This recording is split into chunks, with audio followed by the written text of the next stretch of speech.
Well, there's your problem right there. Dream Warriors episode. What episode number? You don't know. 19. Hey. This is. I was gonna say 17. You were good. Well, no, that was Ballpark. That was what you were doing Wednesday night. 17-year-old. That's a bad one. Swing and a miss. All right. So it's Pete And Norm. and we're going to talk X-Men, That's right. episode 19 of Dream Warriors.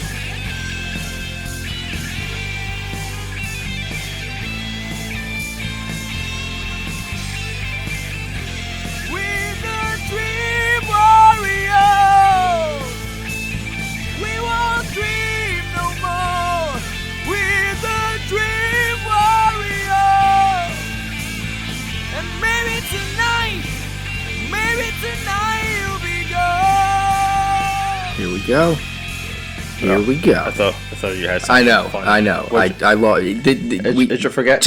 No, I remember. Just go back. Let's Well, hold on. start Well, we're recording. Well, I'm also verifying our episode count. It is episode 19. So we're we can just say you have ignored your intro. We wrote an intro for you. Yes, I didn't ignore it. We grazed over. Did you just not like it? No. It worked. Did you not like your intro? I'm just used to, like, for the other 15, it was a different kind of flow for that intro. And this one, it's kind of different with the. You wanted. I don't know if the belch is on there from earlier, and we're in the middle, and I heard the song, and it just curveballs on this one. Norm was burping. A little bit, yeah. Drinking beers. That's right. What are you drinking? I got the Bud Light Lime. I got I have a fine Pilsner beer. Yes. LITE here. Yeah, from Boston. From Boston.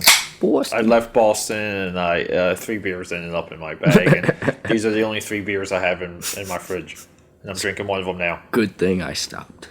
Yeah, good thing you picked up that 6-pack. Why don't you do your intro? Just to try it on for size. Okie doke. For size? Yeah. Is that a short joke? It is. Son of a bitch. And I'm Norm. I just got bit by a radioactive ladybug. Oh, it was supposed to be Junebug. Look, man, I'm trying. That is it. We are done. Call it a night. I'm out. Episode is over. This is our 3-minute episode. Yeah, so we're getting some nice weather. Yeah. I'm gonna be sick as a dog. Are you doing anything with Rachel to celebrate the awesome weather we're having? Not particularly. No outdoor picnics planned. No trips. I work outside, my friend. Come the weekend, that's a wrap. I stay inside like a vampire. No trips to the outdoor water park. Not that any of them are open. I don't do sand. Don't do sand. Not since I started my job. Or chlorine-ridden water that boils your oculars. Yeah, right. It burns. Yeah, it burns even when you leave. It burns for days. No, this weather is amazing. No, it is. It is. I'm gonna be sick as a dog. We're in February. Why do you keep saying that? Why are you gonna be sick? Well, cold to hot. I do the 8 hours outside every day, and the extreme weather changes like that, your body just says, shit. You're not going to get me sick, are you? No, not yet. I'm not sick yet. It'll probably hit me over the weekend. We haven't made out. Cripple me. We haven't made out yet. So, yeah. Yet. Well, that's what the beers are for. What? Yeah, you just got Bill Cosby. Oh, shit. Yeah, there you go. LOL. LOL I for knew you. that tasted a little extra limey. It's not an episode of Dream Warriors if it doesn't have at least 9 Bill Cosby jokes and references. Yeah, this is true. So, and how's school going good? Yeah, it's going. Yeah, it's definitely a little easier this semester. It's more laid back because you're doing the film study. Right. It's a lot more work, but the work's a little bit easier. Like I've noticed, I've had to watch once for the last 2 weeks to do that stupid 4-sentence discussion question. I just have no desire to watch once to answer the question. I really don't want to pay $3 for Amazon. I feel like I already paid for your class, woman. Yeah. Like I saw make that, the content I saw available. That movie one time. I think it's a solid movie. I don't deny. August Rush is a solid movie. It doesn't mean I want to pay $3 to rent it off of Amazon. Yeah. It's so you have outside expenses. Yeah, That's more or less. Most of it is on Amazon Netflix because it's all like Big Lebowski and like real generic. All the streaming sites have them and everything, and she has film something.org. It's like you watch movies for that like historical crap. It's just random. I am while you're babbling here. I'm trying to dig up. There we go. Oh, you left a comment on my Facebook. I did.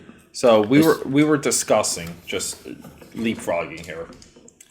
We were talking about this earlier. It's called the New Jersey Horror Con and Film Festival, a true state of horror. Yes. You can find these guys on Facebook. The logo for the convention is the red Jersey. It's a red silhouette of New Jersey With a little bloody background to it. with a blood streak, but it has a skull in it because it's horror.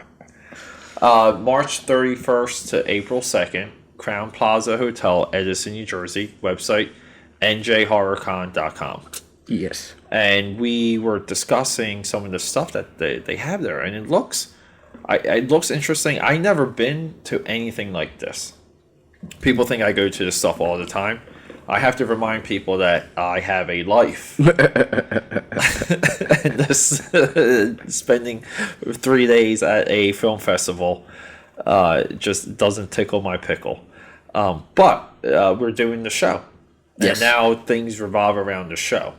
And we talked about this before. It's always a little bit tricky, a little bit difficult, Right. to regularly. What do you need? What do you want? I don't know, I'm looking at your microphone. Your microphone is.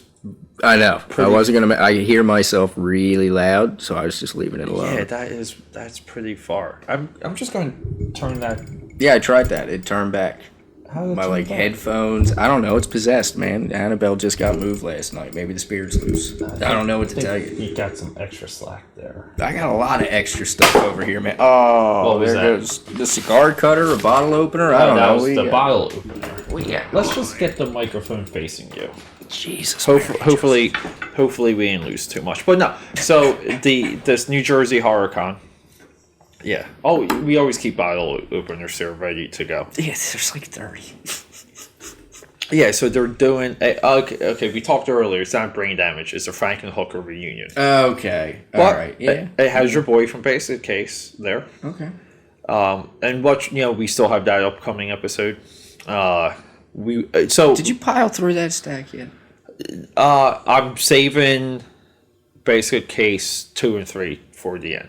Okay. And I ain't touched Tremors, the TV show, or Tremors. Okay. So, watched My Name Was Bruce. All right. Watched the Hellraiser. Puppet Master. Right. Watched Basic Case. Okay. And yeah, so. Right on. Yeah. Get to work. Yeah, we're doing it. So, I guess I put one of the ideas were that we go to. Look, they have John Waters there. Yeah. Was that we do Alex Vincent's there. Dude, Andy from Child's Play. Matthew Lillard. Come on. Okay. Right on. From Scooby-Doo and Yeah, Scream. yeah. Come on, love that guy. Summer Catch, man. Yeah, Ted Raimi. Yes. Not same Ted. Yes, The one that no that's one right. cares. The one that does all the fat suit work in his movies. Why can't Ted Raimi and Ron Howard's brother make a movie together? Can we get that third And call it- Wahlberg brother that doesn't do much? Yeah, and get the third one, and then And we need the Baldwin. That missing... Is it Yeah. Adam? It's Adam. yeah. See, they should really do like a brothers. It should be an Expendables. Yeah, Yes. like an Oh my Expendable God. Brothers movie. Yeah. Dude, I would be so on board with that. Clint Howard needs to lead the team, though. I would be so on board with that. Goofy looking. and like the guy that like runs the team or whatever, or is behind everything, could be John Belushi's brother, James Belushi. Yes. The king of coattails. Well, he's gone, but you can have me. I was talking about one of his movies with one of my Uber drivers. He was in a movie with James Caan called Thief. Okay. Fantastic movie. Right on. Just put that movie on your list. Directed by Michael Mann. I've seen K9. all 3 parts. What? There's 3 of those movies? Yeah. Oh, jeez. K9's a trilogy? Yeah. Oh, jeez. What? Yeah, and that's when the world makes sense. Yeah. When you learn a fact like that. So, But there was only one Turner and Hooch. That kind of puts it in perspective a little bit. Jerry Lee and yeah, Turner. Belushi Believe it or not, are- Turner and Hooch is like such a downer. a coming of age movie. I believe it's Yeah, it's a coming of age such movie. a downer. But there's also what's the Chuck Norris dog movie? I don't know. Chuck Norris is that's I had no that's idea. your cop dog trilogy there. It's K9, Turner and Hooch, and I gotta look that up. I'm surprised McGruff never got a movie. Especially since they made Shady McGruffs change their name to Shady Katie's because of McGruff, the crime dog. Oh, dude, And you don't even hear about you know what the McGruff. name of this movie is? What? Oh, wait. Oh, I can picture the cover now. Yeah, Yeah, the dog's got the long fur, right? Yeah, it's like a mutt looking. I had that image in my head. It's called Top Dog. I was going to say Top Cop Dog. Dog. I was going to say Cop Dog. Top Dog, K9, Turner, and Hooch. That's it. I love it, dude. I love it so much. So, like, one of the ideas with this film festival was that we were kind of discussing spending the 3 days there. I think we should party the entire time, and we record at night, and put the episodes out at night, like we record and release, and maybe give ourselves a break from the latest episode because we would like drive back and like be like late Sunday night or something, Right now. or wait another day, but at least record Friday episode and a Saturday episode. I got you. Then either drive back and record episode 3 here or episode before we leave. Yeah, I'm definitely down for a day trip for that one. Like, Yeah. mark the book for Norm's good for a Saturday road trip. Yeah, at the very least. The thing is, like I said, Friday's March. tough because you would have to get Well, off. not even that. March. Well, that too. But March 10th, I have Monster Mania for the 3 weeks. Or Gotcha. 3 week. Yeah. So that's like 2 in a month, and then next month at the beginning of the month, like right after the weekend that this one ends, is the one that has all the Power Ranger people that I don't have on the poster Understood. in Allentown. Yeah, so like, So it's smack dab in the middle of like. yeah, and we're just spitballing ideas. Mm-hmm. We're just Right. But my good buddy Joe Robinson's going to be there, so I'm definitely down to take a road trip, have a couple more drinks with the man. So it works. yeah. So like, and that's why I wanted to reveal that real quick. Right. Is that we're constantly trying to Shake things up, do new things. do new things, and a lot of this stuff. If people ever want to know, like how you find out about what Dream Warriors is doing, just track me down. I'm the one active on social media. Yes, I have a shell of a Facebook. Yeah. I will accept you as a friend. If you post a dog picture, I will like it. Yeah, and that's about it. Yeah, I will be Facebook friends with your dog. Yes. And my I almost made Crixus one. I almost did, but I don't even maintain mine, and that would just be. it's a lot of work because Dallas has his Instagram, I know. and It was going to be Crix and Chev. yeah, it's Dallas's Instagram is a lot of work. You constantly have to do stuff for it. Then the dog will be more popular than me, and then I'm really just a failure at life. Well, like that's you know that's what? where the line is. We don't need a Facebook page to determine that. You failure. So. It's a good thing I drive over the Ben Franklin on the way home. Yeah. Well, if it was the Walt Whitman, you would be a serious POS. But because it's the Ben Frank, it's good. It's all right. I'm going to cut all 3 lanes when I stop the car to jump so everyone sees. Yeah. So what do we got? well, real quick. Yeah. So if people want to know what Dream Warriors is doing, AKAPAD, AKAPAD, also known as Peter A. DeLuca. I'm on all forms, every single form of major social media: Snapchat, Instagram, Facebook, YouTube. We're on YouTube. Right. We do the Bad Eats on YouTube. Which I want you on an episode of that too Okay. soon. I'm down. Okay, but bad. Can it be Hot Pockets? It can be. Yeah, I would love it if you went and you picked out like a couple of weird ones. And just brought them over and do like a surprise reveal. I'd like the surprise reveals. Okay. It just makes the show a little bit better. But we're all over social media. I'm all over social media. It's very important that people interact and comment and tell us what we're doing right, what we're doing wrong, what you would like to see.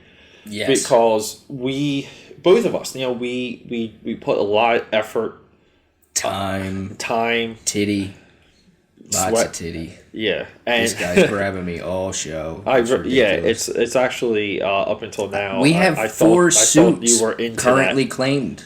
Yeah, by you against me. Yeah, that's right. And your lawyer hates that you keep doing me a show. They can't figure it out. What do you want? Litigation. They can't figure it out. So okay, so we're here because I guess we got a little excited about X-Men because of the Wolverine movie coming out, the Logan movie, Old Man Logan. I'm excited for Deadpool 2. So like you're not. I mean, I'm hearing the good things. It's really good things though. I mean, no, it is. It has Deadpool, Guardians of the Galaxy, Force Awakens, word of mouth. No, definitely. I'm looking forward to it. I am. I'm just not really looking forward. Quick side note. Quick side note. Can you update us on the Wonder Woman word of mouth? Well, when I was clicking around today, I was clicking around in the ether, if you will. I feel like that. Like this is what you say when someone discovers like a Bill Cosby video on your computer. Well, I don't know how that got here. I was clicking around and recorded. I thought it was going to rickroll me, but it turned out it photoshopped this. It's special effects. It's not what it even appears to be.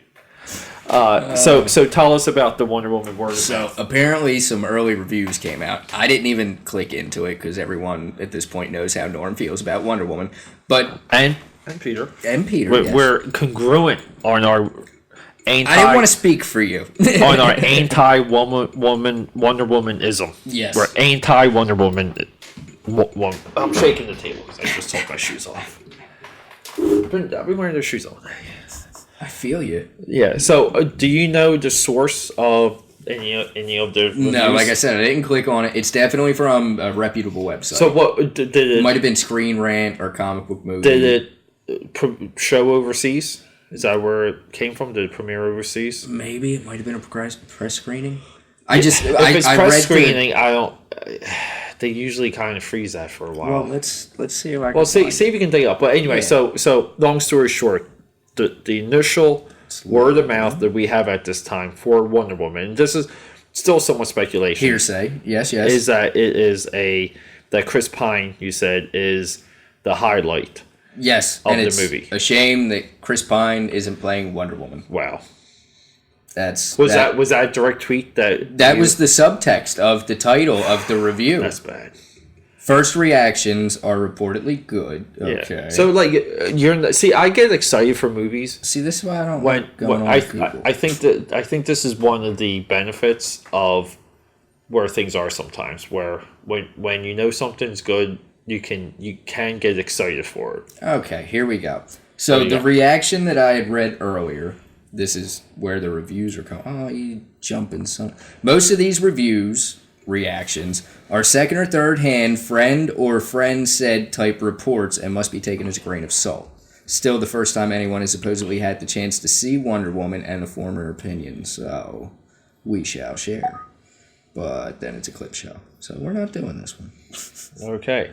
Clickbait, you bastards. Clickbait, sons of bitches. In California, apparently, a select few. Okay. DC dropped a bit of a bombshell by screening Wonder Woman for a select few this past weekend in California. Every member of the audience probably had to do an NDA, non-disclosure act, right? Yeah. That's what that is? Yeah, and NDA.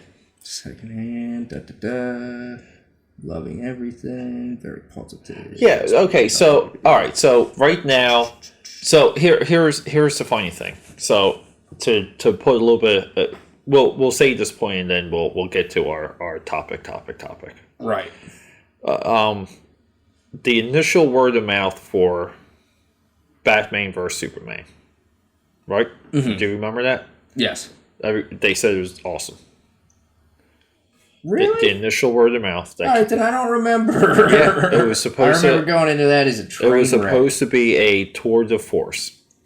So at that point, it was very clear that these were paid reviewers. These were people that signed agreements to say certain things.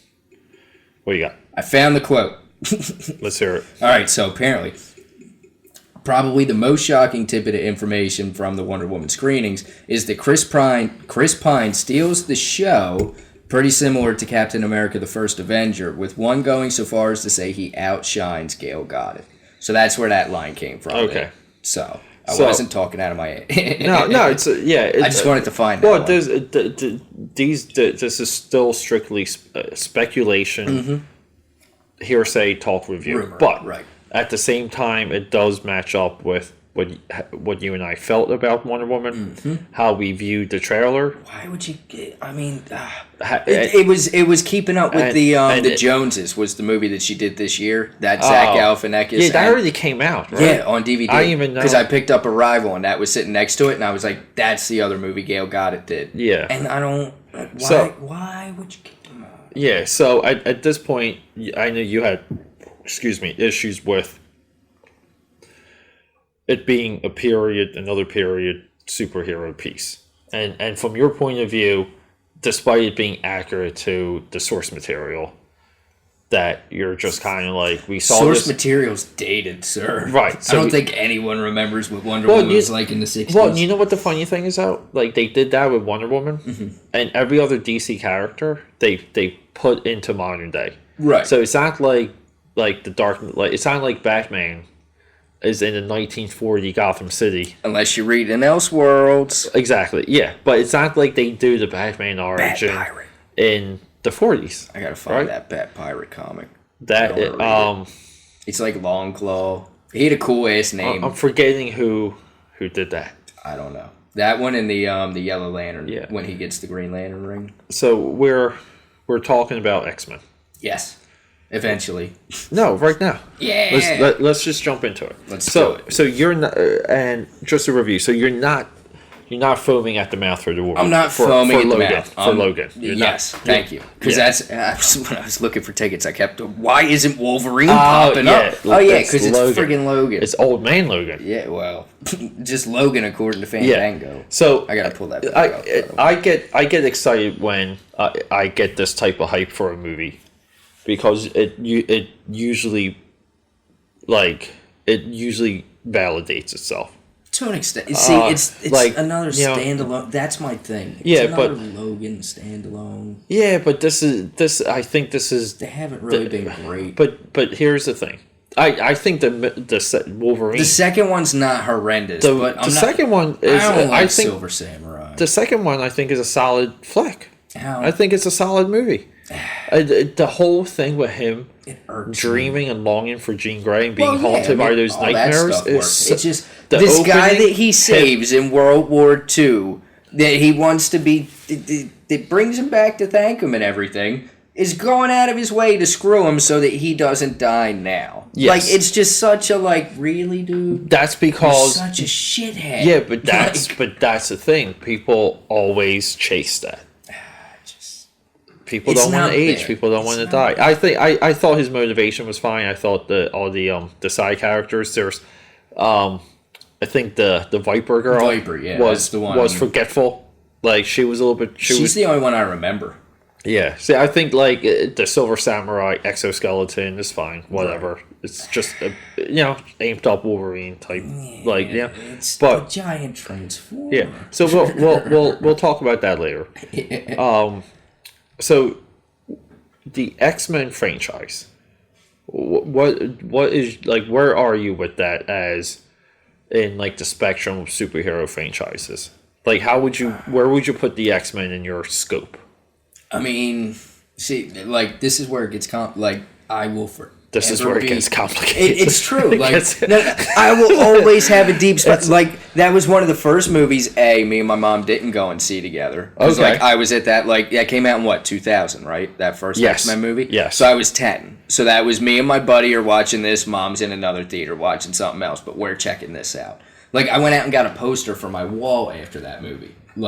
That sent me from being a Batman comic book buyer, never reader, and fan, to like, holy shit, what have I been missing? Yeah. And it launched current comic book movies. Daredevil came after, like, it I started this domino effect of. I think a lot of people say that. Yeah, sure. Like, I don't know. I mean, like people say that, Can't but give it to Blade. well, Blade really was it though. The See, thing but is, that I feel Blade that one was had more the Marvel horror. logo though. They had the Marvel logo in that. Okay, it doesn't matter if it's horror or not. Yeah, but but that's how they were. It wasn't come and check out this superhero comic book movie. It was check out this vampire movie with this badass vampire. yeah, slayer. or it was mostly. Mostly at the time it was I went to go see that movie with liked Wesley Snipes. It was like a Wesley Snipes movie more than anything. He was doing his kung fu. He's kicking ass. He's not He's in saying shape, much. not paying his taxes, roundhousing vampires, Smiling. The list goes on and on. You're just another motherfucker trying to ice skate uphill. It's still the best line. Dude, the best part of that movie is when he slices Frost in half when he's a vampire guy. And he slurps back together. And then he mouths, what the fuck? He mouths it, dude. It is so freaking awesome, dude. That movie's next level. Blade is next level, like, awesomeness in my eyes. No, it's definitely solid. Yeah. I love that so, movie. like, yeah. So, I think when X-Men hit, like when they were making X-Men, I feel like Hollywood was already making a decision to make a superhero movie push. Right. I really do. I don't think people saw X-Men and then these executives were like, no, we have to do something like that. Well, I mean, at that point, everything had been bought up by other studios anyway, because they were all separated. Yeah, it was already like marching. Everyone had bought up their properties. Yeah, but I think X-Men gets the credit for that. I'm okay with it getting the credit for that. But you can't give it credit without kind of acknowledging you're just giving it away. Yeah. Like, well, I mean, that was like, that train wreck of a show when I people, was going back to 1977. Yes, like that was TV movies. Yeah. I was going to the beginning, baby. We were going to go through the whole cinematic universe. Yeah, you want to go through the entire history. Just be of thankful. Film, yeah, well, film and superheroes. Hey, there was a black and white Captain America. All right, along with Batman. Dude, there was actually even they were serials. An overseas Captain America, like an Indian Captain America.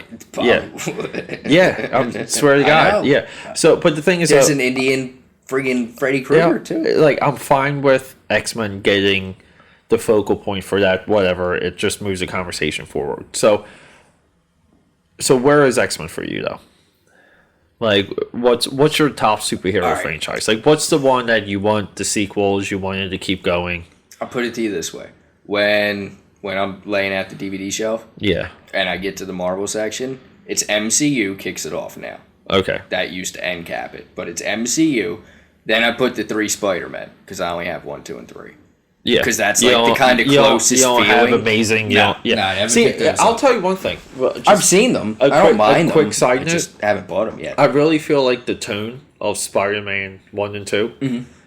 I swear to God, like they were like, if we could make Iron Man feel like Spider-Man 2. They feel connected, just they're not. Like it's that same tone, the actors work. And it's still there. Exactly. It's still there. So that one's there, and then X-Men follows it up with, because that one is its own shared universe. So I don't consider the Marvel Cinematic Universe as like its own franchise. It's more just like a loose film series. I feel you. But there's like franchises in that. There's Captain America, Iron Man, Thor. See, that's what it boils down to.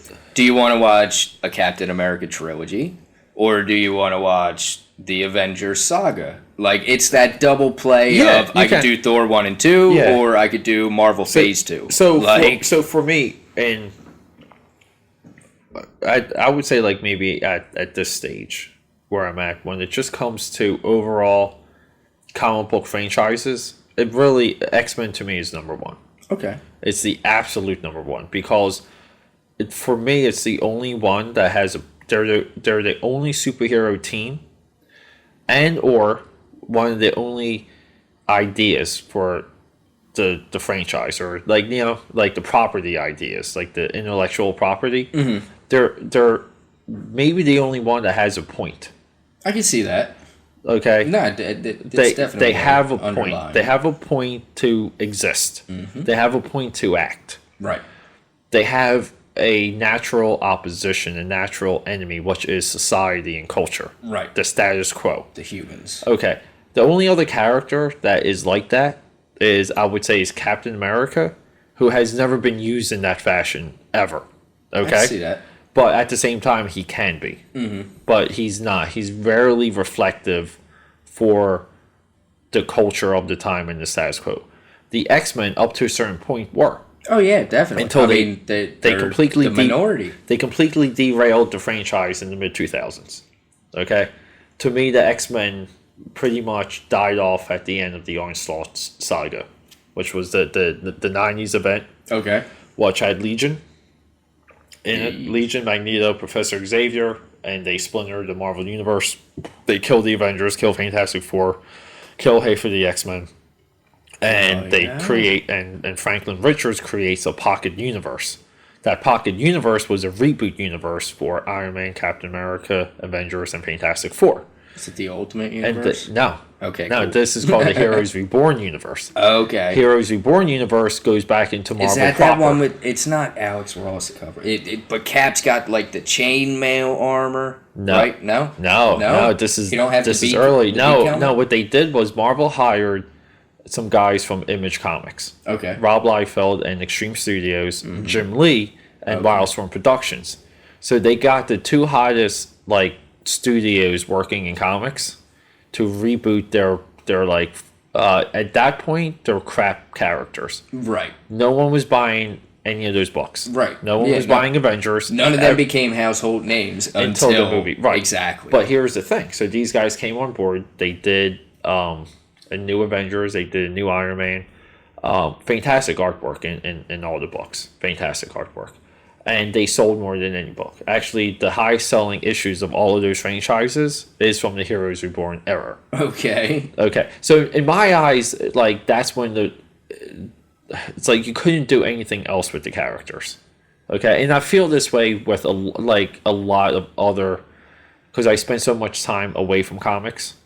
Like, for example, like if there's anything like Batman, the Dark Knight, in my view, like when the Joker kills Jason Todd with a crowbar and then blows his mother up and Jason Todd, Right. at that point, I don't feel like there's nothing else to do with either of those two characters. There's nothing else to do with Joker, and there's nothing else to do with Batman. You can't go any further. The Joker won. The Joker has defeated the Dark Knight. And When he kills Jason Todd. that is the end of the saga. And that's how it's just that my mind just shuts the rest down. Not that I don't want to read some of the other stories and know about them, but when you do that to the Dark Knight and the Dark Knight cannot kill you, you have won. Yeah, okay. That I could see. You okay. you I was have a little fuzzy. Yeah. Gotcha now. Like you have won because there's nothing Batman can do that line to one is up forever. it. There's Exactly. nothing Batman can do to one up this act. So the Onslaught saga and the Heroes Reborn that followed was really to me the end of the X-Men era. Okay. It was the end of the era that began in the 70s with the title reboot. Okay, the title reboot was Len Wein and Dave Cockrum. Okay. They're the guys that created Giant Size X-Men #1. Okay. Okay, Right on. two guys. 1980s, right?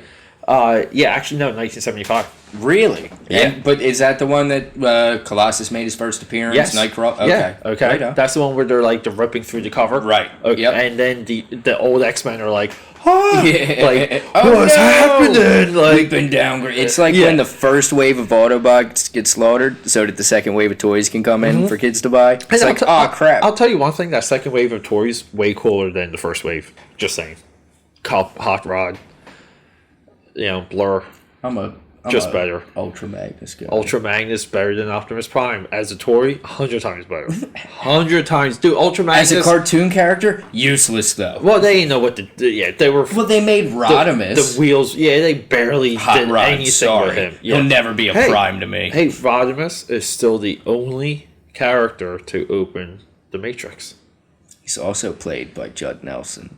the jerk from Breakfast Club. He's not a jerk. He's misunderstood. He's a jerk. Yeah. But no. So those two guys, Len Wein and Dave Cockrum, are to me the real creators of the X-Men.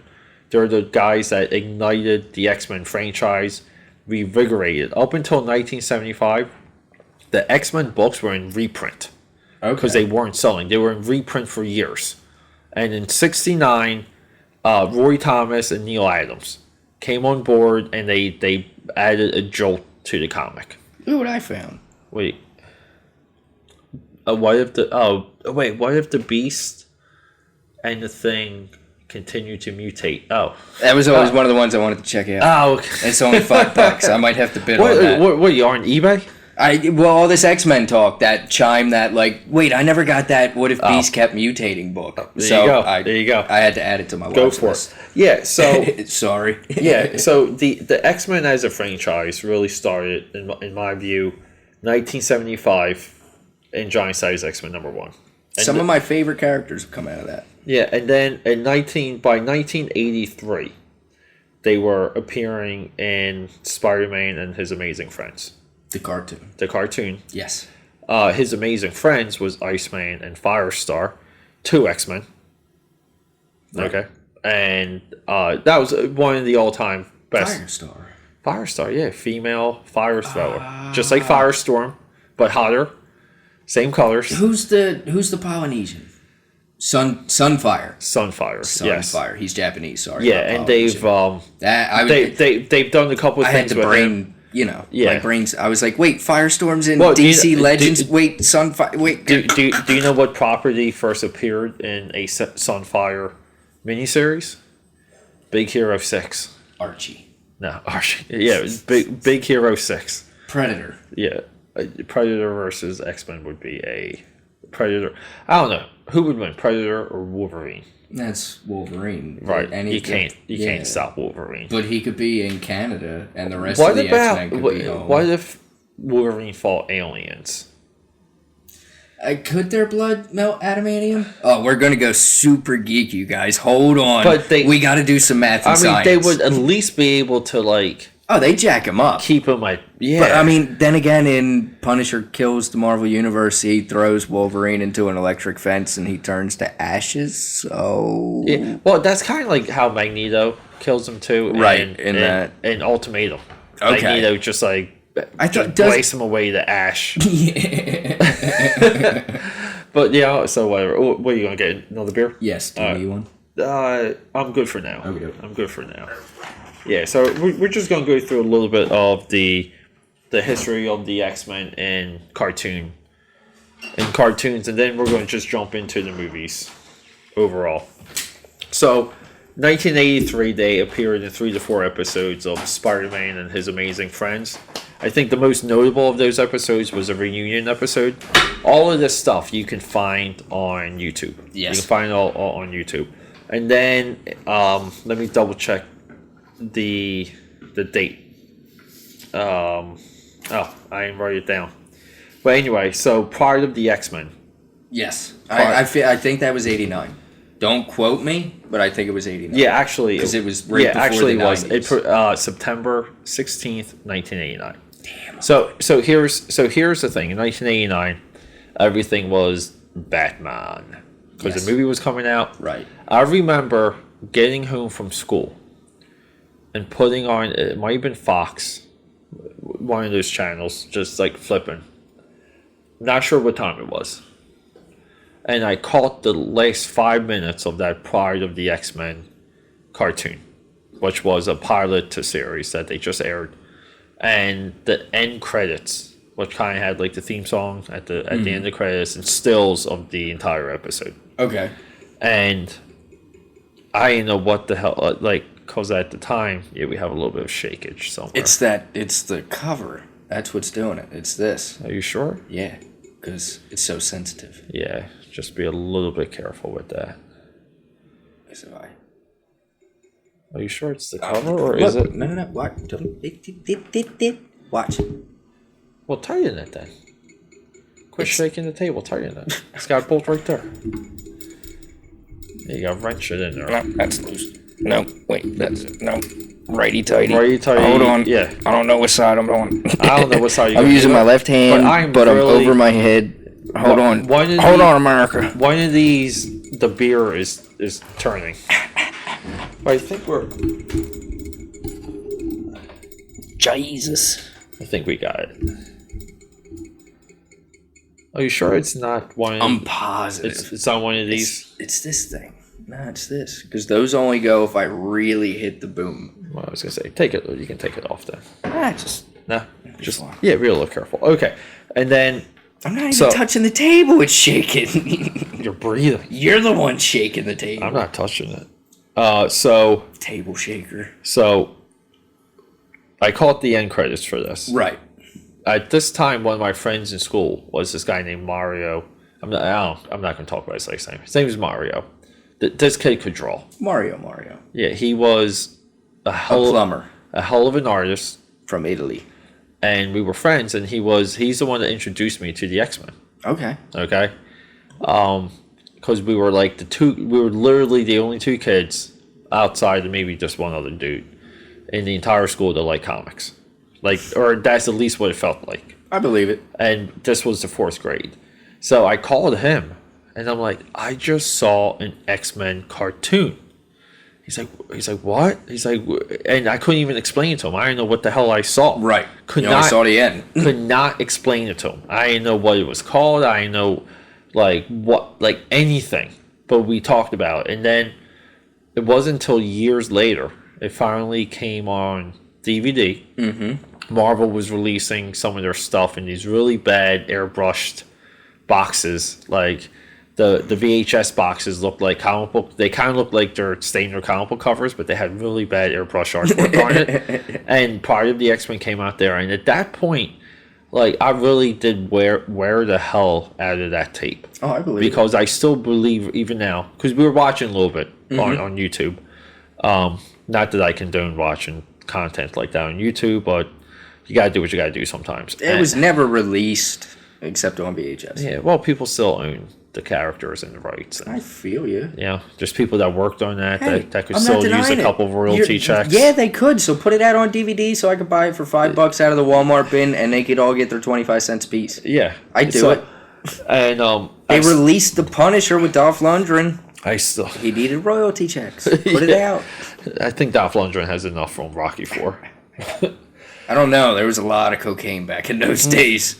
Probably snorted that movie away on a yacht. So Kindergarten Cop 2 set the man. I still feel that the Pride of the X-Men pilot is the best interpretation of the X-Men put to any type of motion, animation, or live action. I get that.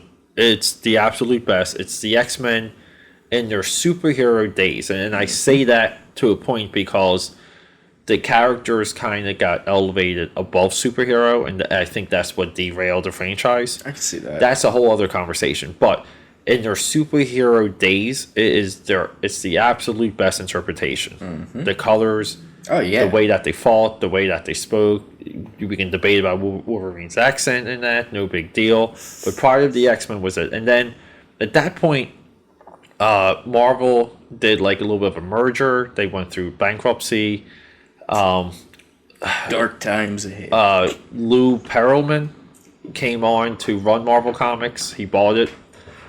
He was known as the Wizard of Wall Street. Okay. At the time, so they wanted to ramp up what they had, so they went into action figures. Right. They purchased Toy Biz. Okay. Okay. Went into a couple different ventures. One of them was a reintroduction into animation, which was the 90s X-Men cartoon. Did Toy Biz put out those dangerous little friggin' metal ones? Yeah. Like the real small metal X-Men, if you fucking stepped on, they went right through your foot, impaled your foot? Yeah. I almost had the whole line. Mm-hmm. I think I was missing one. Yeah. Son of a bitch. What was I missing? So Toy Biz did the move that they perfected in the 80s. Action figure line cartoon series. Mm-hmm. Let's go. Lock and load.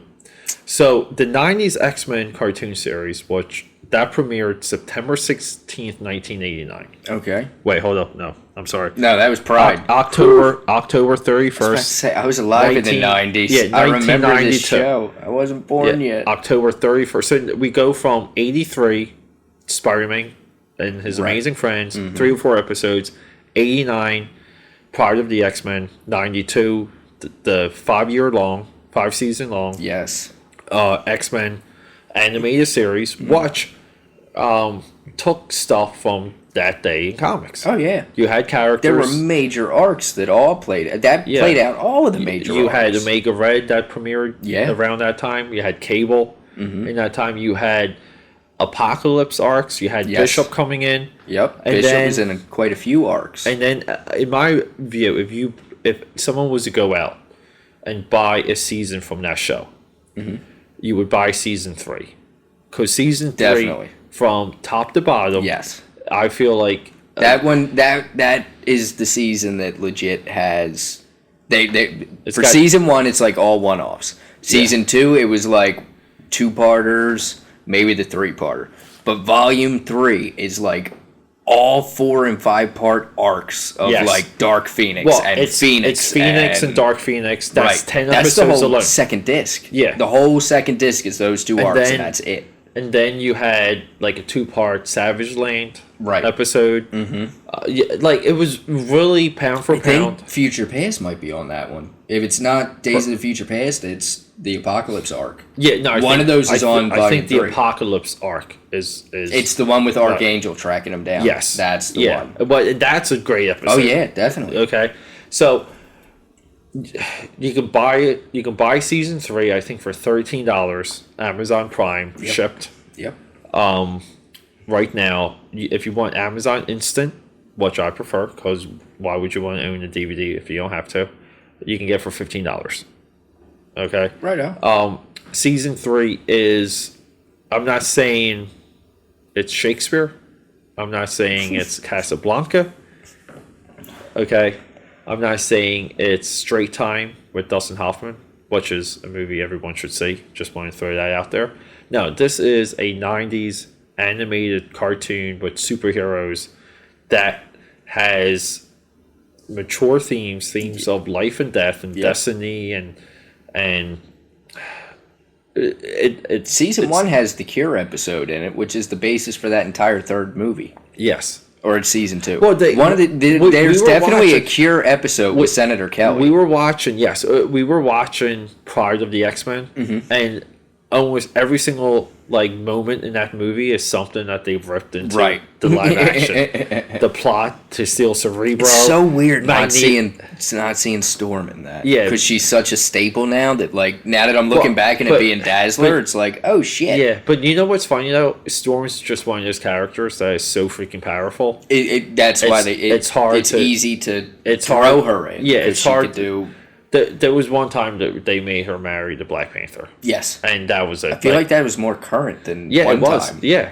Well, the other time. Well, I think at one point he was dead in the comics and she was Queen of Wakanda or something like that. Yeah. she has a lot of arcs where she's in love. The best one is with Forge. Right. It's called Life and Death, and it's drawn by Barry Windsor Smith. It's where she's got the mohawk and she's all back. Yeah. He's got the arm wrapped around her, trying to kiss her, and she's pulling away. I can picture it. Yeah, that is one of the best one-two punches, as of a two-issue arc ever in comics. Mm-hmm. Did you need to take that? You I don't know. I could send it. Is it Rach? Yeah. Well, okay, you can pick it up. All right, I'll be back. Okay, I'm just going to be here and talk to my friends. Yeah. Hopefully Norm doesn't say anything offensive on the phone. Yeah. But yeah, so no, but we are going to. We're just going to leapfrog here. We're going to go from the. I'm sorry. I'm reading text messages because it's endless here. Jeez, okay. The things people send me. I don't know. So, the 90s X-Men cartoon series, actually has a art style that I completely love. We talked about this before, but it has like a bright color with a contrast of black, and there's little shading in between, and that was just like the style of the studio that got the contract, or that produced it with Marvel. But it's good. It's worth checking out.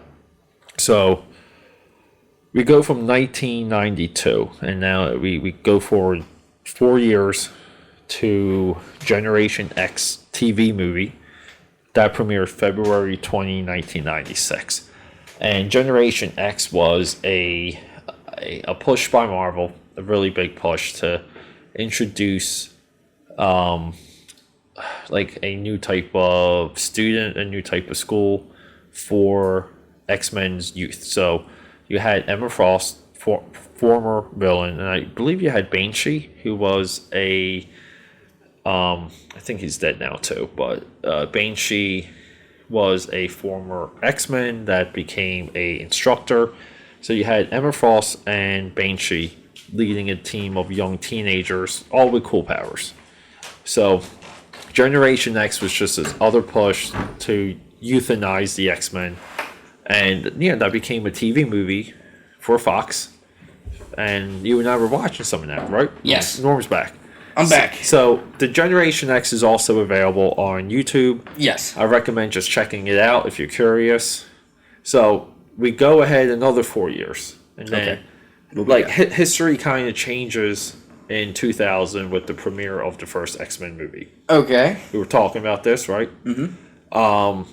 The first X-Men movie spawned like a true franchise. Right. I mean, not 3, 6, 7, 8. Yeah, I mean, look, I have one, damn 2, near 3. 10 movies. Yeah. 11? No, I forgot Deadpool. Yeah. Christ. I can't even keep them all straight. There's so many. There's So 1 through 3. We got 2 trilogies. Right. So 3 that's spin-offs. 6. We got 3 Wolverines. 9. Plus a Deadpool. Plus, 10. God damn. Pretty solid, right? Yeah. Pretty And there's solid. more coming. There's more coming. So, the X-Men movie, I think everyone just accepts, right? Mm-hmm. Not great, not bad. It's one of my more... Plenty of good It's points. my higher rated of that particular trilogy. I think it's actually one of the bottoms, to be honest. X2, which I think gets a little overrated right now. But at one time, X2, which came out in 2003, was the greatest comic book movie of all time. That's what that got labeled as. Yeah, if you're not a Cyclops fan. Yeah. So I know you're Team Cyclops everything. 3 years later. Or Colossus fan. I mean, he got shafted a lot too. All my favorites got shafted. Yeah. So, but at least they brought Nightcrawler back for Apocalypse. You know what it is? One of the things you have to realize that the X-Men movies are the X-Men films. They're not the X-Men comic books. Right. And they have made decisions to separate the two. I think it's a part of the way that they internally define those movies. And you know what? Whatever. Yeah, I mean, is it ever going to get to comic book or get to a lot of the colors and the uniforms and probably the not. Portrayal of the characters that we like? I don't know. Too much. I mean, it's too much. But that being said, if they were in the Marvel universe, they would probably be in pretty accurate. They're full brigade. The only one that doesn't seem like that's in the Marvel universe who doesn't seem to have their costume is Hawkeye's purple. Which why would he be? That's just an accent piece in a picture that's a lot of blue and green. He does have purple. I mean, he's got but I'm talking like the full like dark purple on light purple with violet and lavender and it's face mask. Like, no, he's got the black with the like maroon accents and it works. Like, I'm not complaining about it. Yeah, he's the farthest departure for like all of the rest of them are damn near. Well, not really. I think the furthest departure is Scarlet Witch. Okay, I'll give you that. Nothing. Right, like no headpiece, no cape, no gloves, no red. Nothing. I'll give you that one. Yeah, but who cares? She came in late. I was talking original 6. Yeah, but they're good though. Like, it's good though. Like all the you can even argue Falcon's not color wise. Well, I mean, he doesn't even have a Falcon. He's a drone. Yeah, that's okay though. I was talking to someone at work about that today, and I was like, they could have worked the Falcon in if they would have just said it's a post-traumatic stress pet, and he's trained it. It would have worked. No. God damn it! Don't take this from me. No, that is, you took it from yourself by repeating your work conversation. No freaking way. Now I think what they it's all too techy. The Marvel stuff has a point of view, and they talk about this and they know what they're doing. I really do feel like they know what they're doing. But Fox just seems to play with X-Men. What they did with X-Men, the important part that people don't realize is that they continue to reboot and reintroduce life into that franchise. Oh, yeah, they kept going. Like in 2000, and we're going into, what year is it? 2017? So, come on. X2... 17 years of X-Men movies. X2 might be the second best X-Men movie, in my eyes. Okay. And then now we have, 3 years later, 2006, we have a couple of things. We have a broken production, director infighting, studio infighting. We have a war for... I guess pun intended, X-Men: The Last Stand. Yes. This movie behind the scenes becomes... all of them went to war on that last trilogy. The overall arc of the original Marvel movies before they all started to come home was fall apart on number 3. Well, or director wants this and studio wants that. I think a lot of it is franchise fatigue. I think a lot of it is that there was no such thing as continuing these movies. It wasn't even a common practice, meaning that you can lose a franchise and make money and move on because you're a film studio. Sometimes you just I still feel like that's Return of the Jedi, which is hey, we're never making another Star Wars movie again. Let's go for the toys, Ewoks. Let's go for this. Let's go for that. Because the only two scenes or parts of Return of the Jedi, I said this before, that matter is the beginning. Right. And Luke fighting Vader. And that's it. Everything else can go. The movie makes there's nothing you're missing. There's nothing you're missing. Nothing. It's just all toys. It's all toys. I enjoy my toys, it's a merchant. And there's some good goddamn video game levels out of that movie, sir. Super Nintendo video game. Meet me levels. on the Battle of Endor race. Yeah.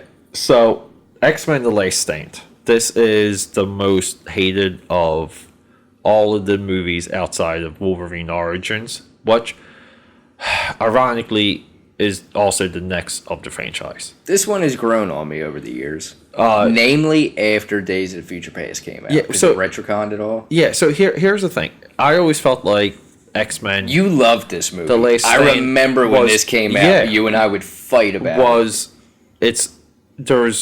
So right here, I think I wrote down... Did I write it down? I may not have. Nope. So here's the thing. What that movie has, a lot of movies don't.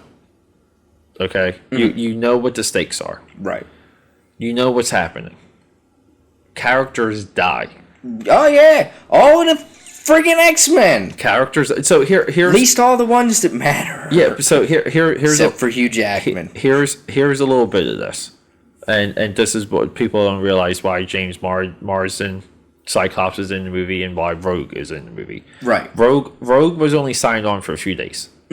So they got what they could out of her. Well, James Marsden, I think I know that. He story. did Superman Returns. Right. Okay. Right, and there were filming schedule issues with that. Right, so here's the thing. You have two of your primary characters that are lead-ins for this movie not there. Right. You got to do something. So they did something. They cured Rogue and they killed Cyclops. Right. Who cares? Who cares? Because that Cyclops death is a solid scene.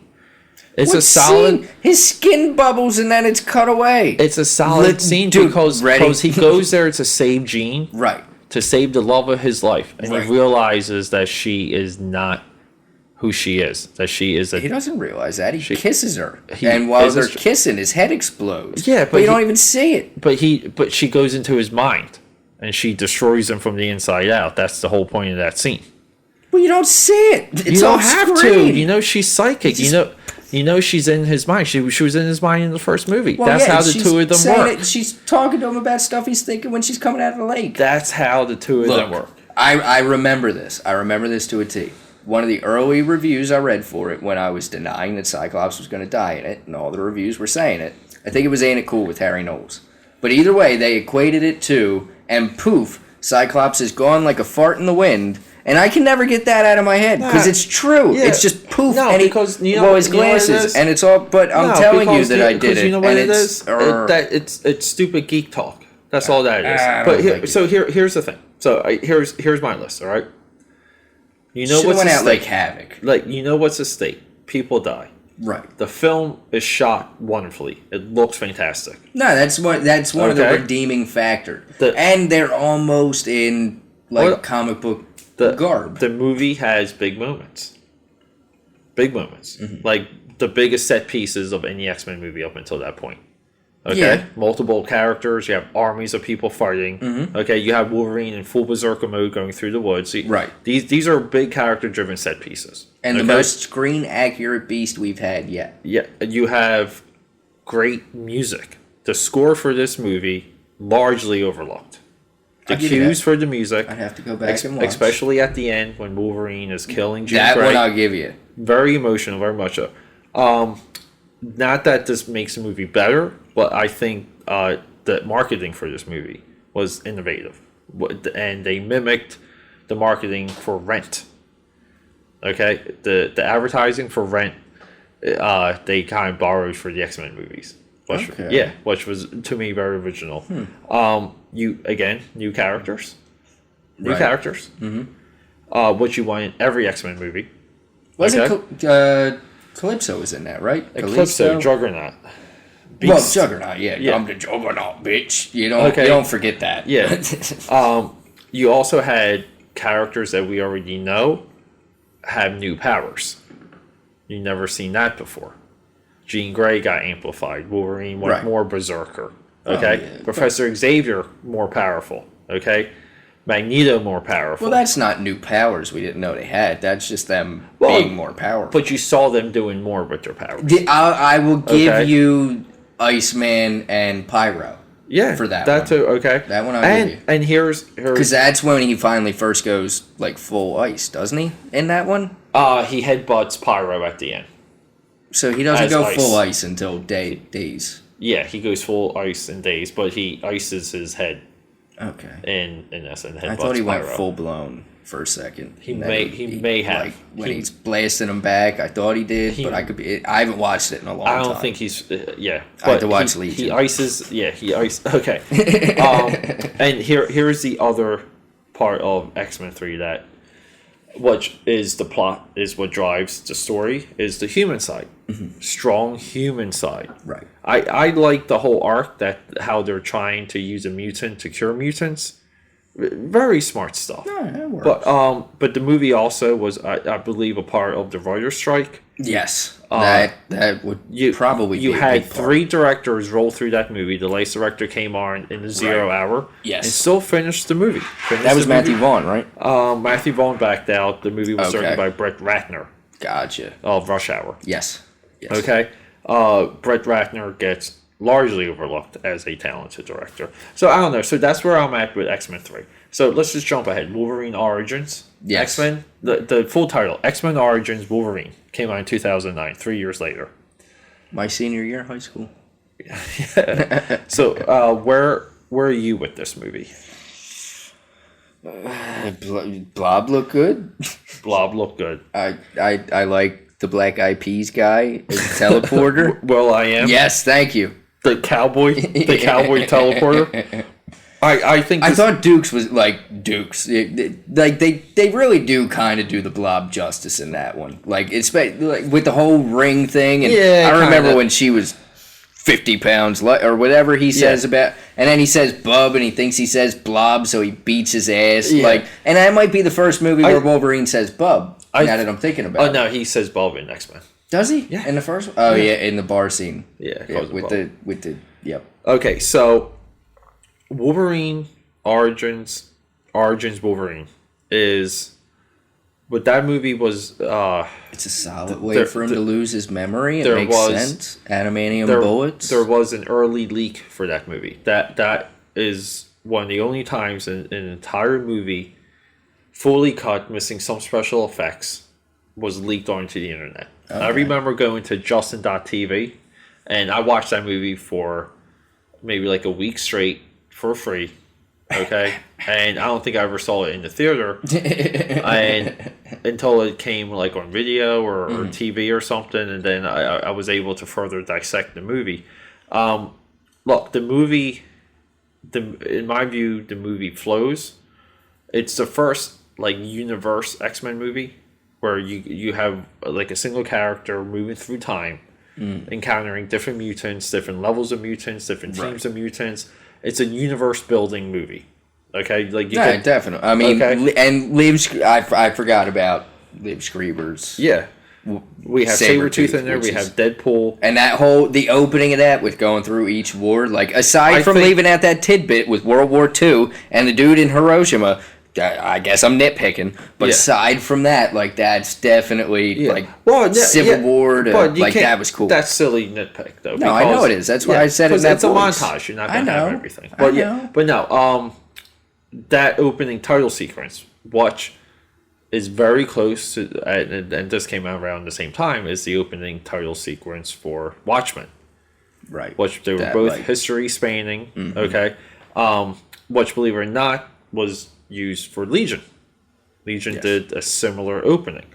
Now, I think it's all three of those innovative. I think Wolverine Origins does not get the credit for being innovative with their opening credit sequence. Definitely. Okay. Do I think that's the highlight of the movie? No. The worst part of that movie, of Wolverine Origins, I think is the end, the finale. You don't buy him and Sabretooth teaming up. You don't buy the villain. Right. You don't buy Deadpool or Oh, whatever. the pool of death. The thing. At that point. Yeah. You know, Cyclops with. I forgot Cyclops was in that movie. yeah. I forgot Yeah. about that.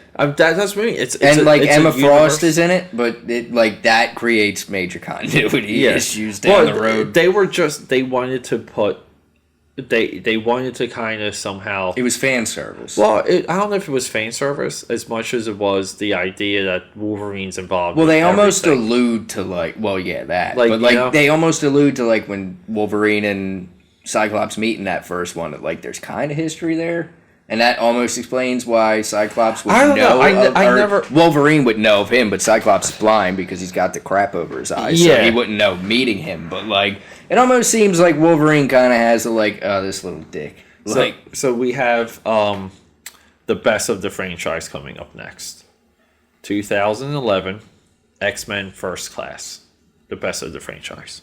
Okay, debatable. Okay. Okay. Period movie takes place in the 60s. Definitely Team solid. builds. You have a team you buy by the end Yes. versus a team you buy by the end. You have Magneto side, Professor Xavier side. Same type of conflict that happened in X-Men 11 years earlier. Doesn't work so well Well, that one's almost And- like ripped out of the X-Men. That one's like issue number 1 when Magneto has control of the nukes and he's getting ready to Well, do what yeah, he's going to yeah, do. that Like was- that is like issue 1. Yeah, it's of- very accurate to very accurate. Okay, to the very first appearance of the number X-Men. 1. And real quick, because we were talking about Pride of the X-Men, it's funny how in X-Men 2000 that they, at the end when they're in the Statue of Liberty, they're one-offing each other. Right. Same as the finale of Pride of the X-Men. Wolverine, Mystique, Storm, Uh-huh. Toad. Yeah. Pride of the X-Men is Wolverine Toad. Watch, it's He not, just- not he- even... it's a not doorway. Not even close. He doesn't even touch the guy. Okay, so I First Class to me is again amazing soundtrack, amazing music. Everything in that movie looks fantastic. Kevin Bacon's suits Oh yeah. are to die for. Okay, The man himself is to die for. full of sexy women, Oh yeah. full of sexy. Oh yeah, that whole oh man. Stacked. It's probably the most sexiest movie I think, and it's my favorite. So we jump ahead 2 years now. We have Redemption, but for a lot of people, Redemption does not happen. We have Hugh Jackman swearing he's going to erase Wolverine origins from your mind. He's going to Professor Xavier your gray matter, and he's going to make the Wolverine in 2013. And it's going to be a hard R. It's going to be R. We're going to release an R-rated cut on Blu-ray, guys. Yeah. Yeah. It disappointed people. Not enough Wolverine. It does continue one trend that is largely overlooked with Wolverine. And this trend is that whatever movie he's introduced in is a character-defining moment. In X-Men 2000, he's cage fighting. Right. I forget how he gets introduced in X2. He comes. Is he teaching? Does he come in? He comes in from disappearing. Right. He comes in from disappearing. Yeah. Right. Because Rogue comes running down. Exactly. Yep. Perfect. Wolverine Origins and even X-Men First Class, when he's at the bar and they're like, "Hey, you want to join the team?" He's like, "Fuck off." Okay. Perfect. The Wolverine, he's in the woods naked with like bears and wolves. Yep. Okay. Tracking the poison. Perfect. Yep. Okay. Even Days of Future Past, which is the next movie that comes out in the next year, 2014. He is he comes off. He's one of the surviving X-Men. Right. But when they introduce him in the 70s, he's banging like a mob boss's daughter. Yeah, it's like ridiculous, okay? Jimmy, it's all right. Yeah. Jimmy. No, you don't understand. Yeah. And it's also a Wolverine waterbed scene. So, in Days of Future Past. Okay. They have a waterbed and he pops his claws and the water starts shooting out. Yeah, I'm all for that. Okay, so the Wolverine in my eyes is a much better movie than people give credit for. Oh yeah, that's not as blasphemous as saying that X-Men 3 is a good movie. I'm an outlier for thinking that. There's a lot with the Wolverine I enjoyed. Yeah, another big solid moment is Wolverine versus Ninjas. Something we've been dying to see. I like the bullet train. Yeah, that was a good scene. Dying to see. So. Now we go to 2014, X-Men, Days of Future Past. And, there's 11 X-Men movies. Is there? 3, 6, 9. One of them was left off this list. I can't believe it. Which is Apocalypse, but whatever. Well, no, we counted it out earlier because it's 3 trilogies, 3, 6, 9. Yeah. Plus Deadpool. 10. Okay.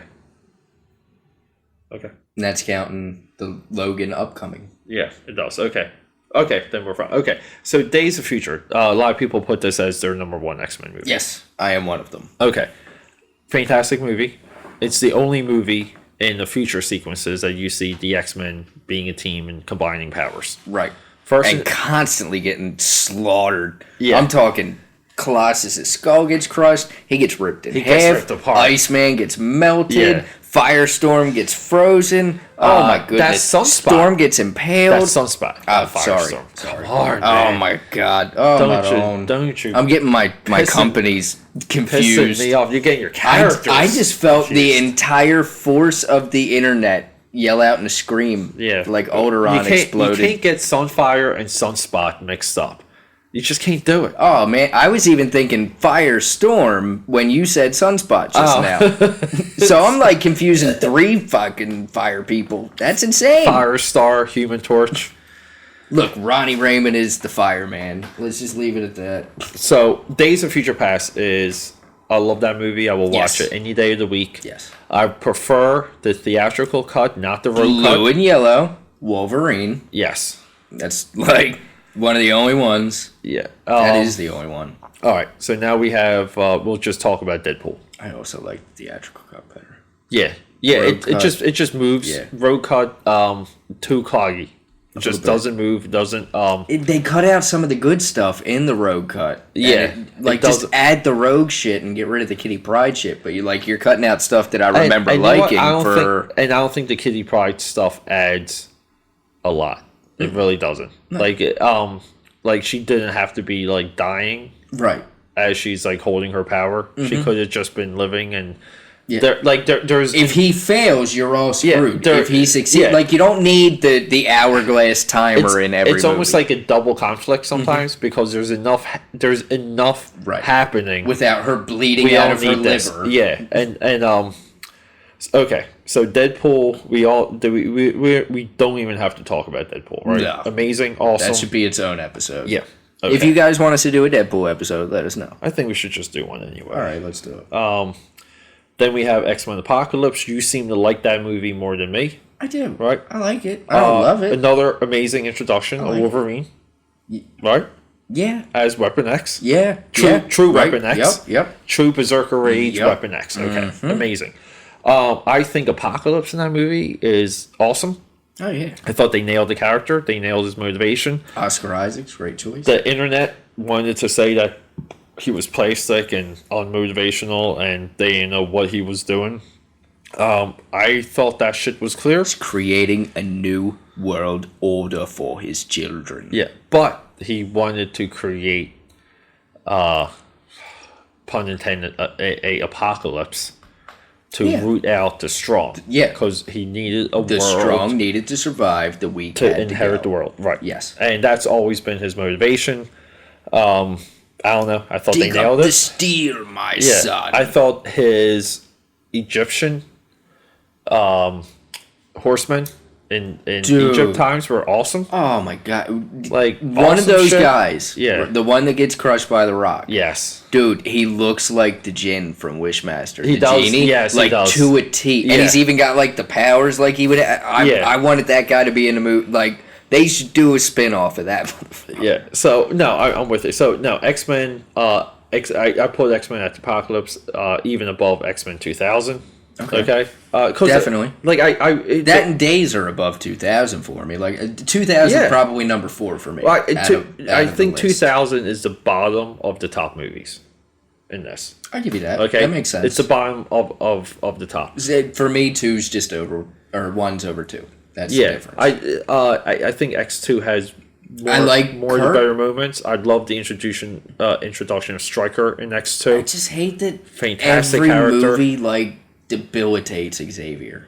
Yeah. Like everyone. They have to though. He's too powerful. I get that, but he's so damn powerful and he don't see none of these attacks coming. He doesn't come off as very powerful, sir. And that's the problem with cranking him up sometimes and not giving him parameters. They could have just to me the parameters were Cerebro. Like he can't do this super grand shit without being in there. But he can read your mind to know Mystique screwed with my stuff. Yeah. Right. Or Stryker's trapping me with Magneto. Here's what I thought they were doing. When they went into Days of Future Past and you saw that he was struggling to maintain his power, he was addicted to a drug. Right. And he was in this gray area. I really thought where that movie was going to go, that he was going to go back to being Xavier, but he would have to limit his power based on this drug or what was in his system, or using his power caused him pain. I got you. And then you're like, holy crap, that's how you equalize Xavier. But you know what they need? All this time they needed, and I thought Apocalypse was maybe going to jump into that direction. They needed a full power Xavier. You just needed that once because you got full power Magneto multiple times. Right. I mean, almost every movie you get full power Magneto. Every movie you get. Yeah. All 3 of them. But you don't get a full power Xavier. And the thing is, though... Stadium? Yeah. All of the metal from inside of the Earth. Simple one, all of the missiles and launch codes. He takes on Wolverine, every movie, and wins. Well, he's metal. It's metal versus a magnet. He's gonna win. But it's almost like, which one is it? Is it Days of Future Past when he's like, you and I went up against each other a few times, buddy? Yeah, he's like, I've been trying to track you down. He kind of makes his reference that there's this big war history between the two, and it's because he doesn't have the metal in that one. Yeah, that's what he's still got the bone claws. Yeah, but it's almost like no.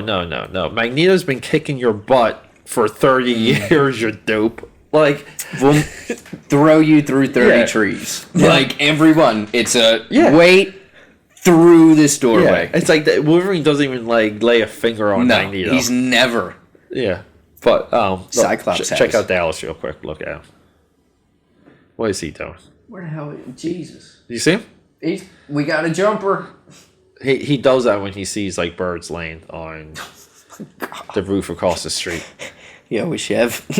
When we first got him and we brought him up to the third floor and shit, he saw a bird out the window.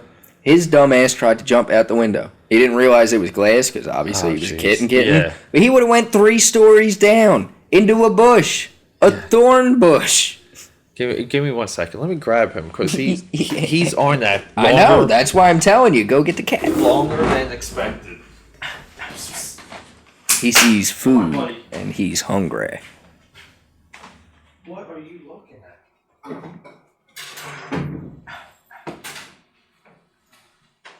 So.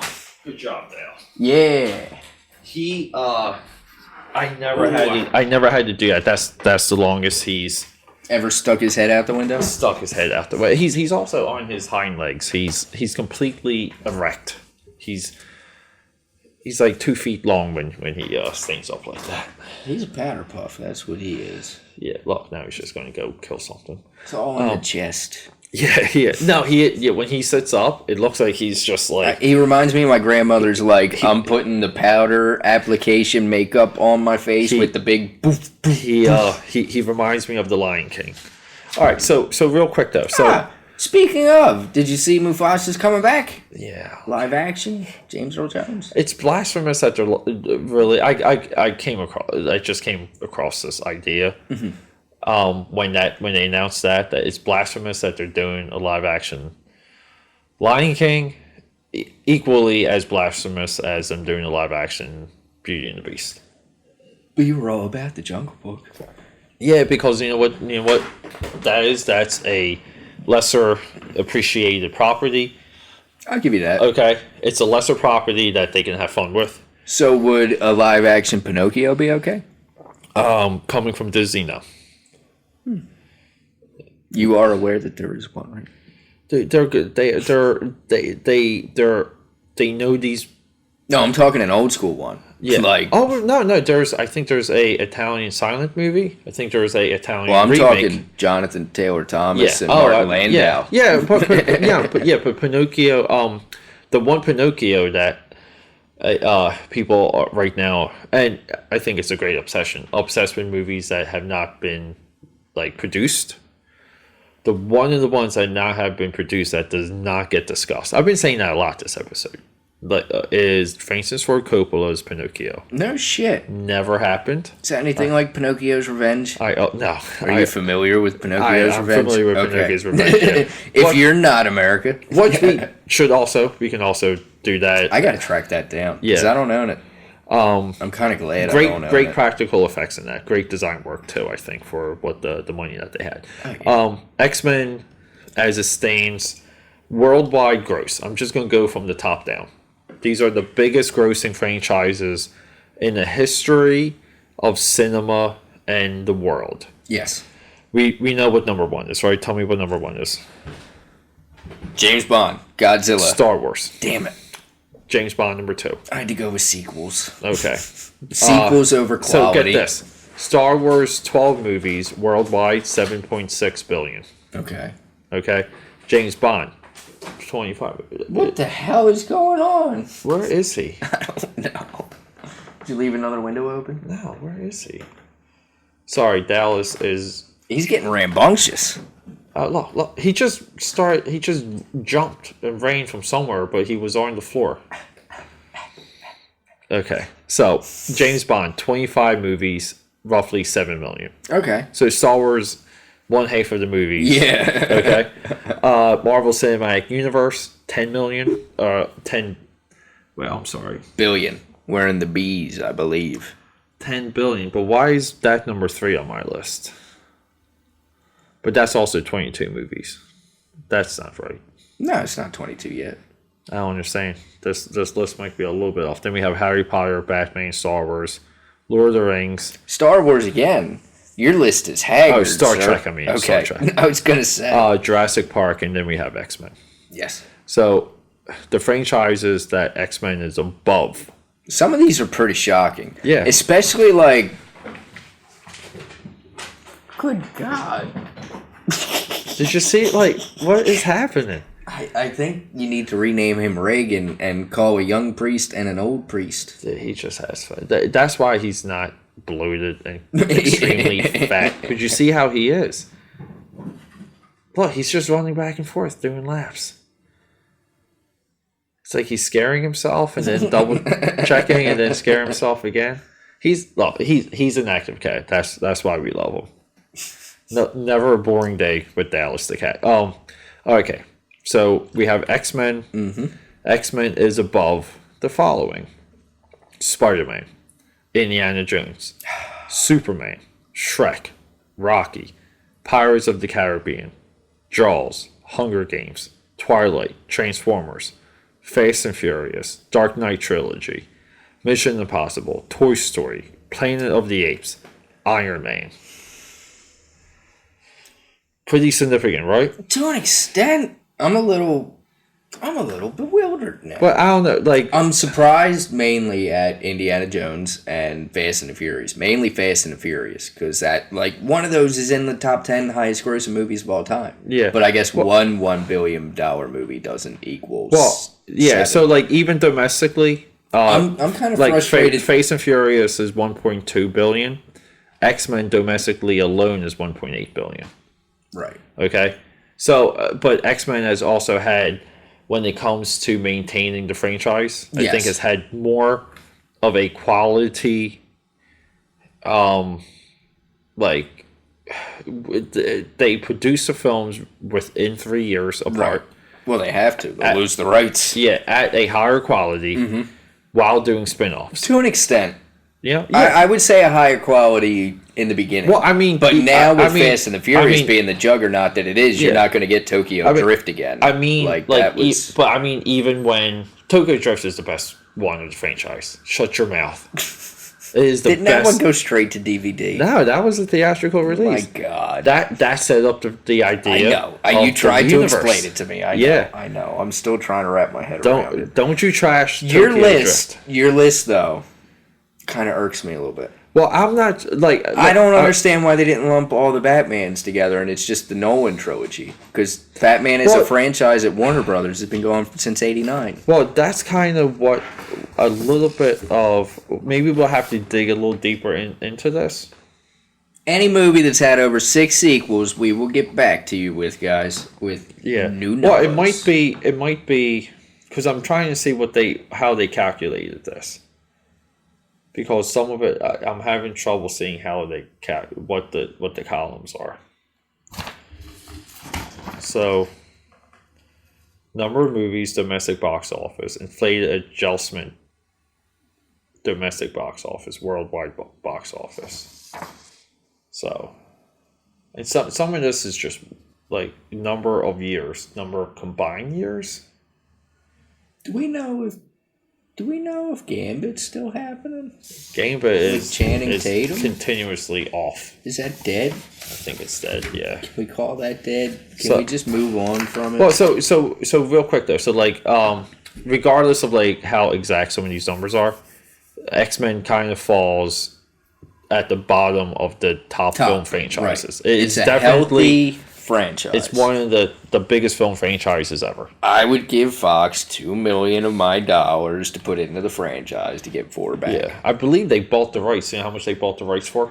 I don't want to know. It'll probably make me sick, especially after seeing Hugh Jackman say, "I'd keep going if we were in the Marvel universe." Like, you're a dick, dude. Yeah, you're a dick. Yeah. Do fucking Deadpool 2. For the love of Christ, just do it. You know what he could do? He could just put Wolverine in a comic book driven costume and not have to get it in shape like that all the time, right? Because it's a lot of work, and even with like you kind of have to not drink water for days at a time, right? But to get that vascular, like, jacked, it's high salt content, low water, and then high water, and he's also on Mexican love juice. Also, like he's got probably the best shit money can buy pumping through his veins. But I'm not knocking anything because the guy puts in a ton of work. He could just put on a Wolverine-driven costume. Yes. And everyone will be happy, and you don't have to get into crazy shape Right. And you could just Deadpool's in his costume. See, that's the way that movie would have to go, though. You would need him. It doesn't have to be bright yellow and blue with black act. Like, you could do the one that pops up at the end of Wolverine. Like, in the suitcase, the tan and yellow with the black. And that's the one everybody wants to see. I want to see yellow and blue. Nobody really. I'm a smack ass. Yellow, I'm from the 90s, man. Your shirt encompasses what I grew up on with my X-Men. The yellow and blue is supposed to be like a one-off, but you can't have like a stealthy character running around in yellow and blue. No, I want some stealthy. I want that guy shooting me in the face with his laser eyes, and that blue hairy son of a bitch tearing me apart limb from limb. And that dude with the pink glowing playing cards trying to like blow my head off. Like, come on now. Let's talk Legion. Yes. You watched I'm on the fence. before? You're on the fence. I'm on the fence. I finished it 20 minutes before you did. Yeah, I finished it right before you got here. I think Mojo's coming. Maybe, I don't know. People are ahead of me right now. I think no, Mojo's. I just finished episode 1, and episode 4 was airing when I was trying to watch episode 1 last night. So okay, I didn't even know they had that many episodes. 3 are on demand, and chapter 4, because chapter them was on last night. Yeah, it was for me. It was like, hey, let's talk about X-Men. Logan's coming out. Logan has amazing word of mouth. Let's talk Legion because it's something new. Legion right now is not in the X-Men film universe. I thought they hinted towards one of the events in First Class. I thought they dropped an Easter egg because he's like, "Hey, it's not like this." When they first initially start to interview him and trick and dupe him. Mm-hmm. So here's the thing. Here's the 2 big highlights for Legion for me. Katie Alston and Aubrey Plaza. They're the 2 chicks. I think they're 2 of the hottest women on television.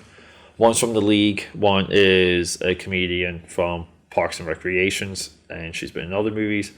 I love those 2 girls. They're hot as the F word, and I was happy to see. I had no idea they were even in the show. But anyway, no, Legion for me is forwarding television, and I say that in the way it's shot, the tone. Oh yeah, it feels like a big budget movie.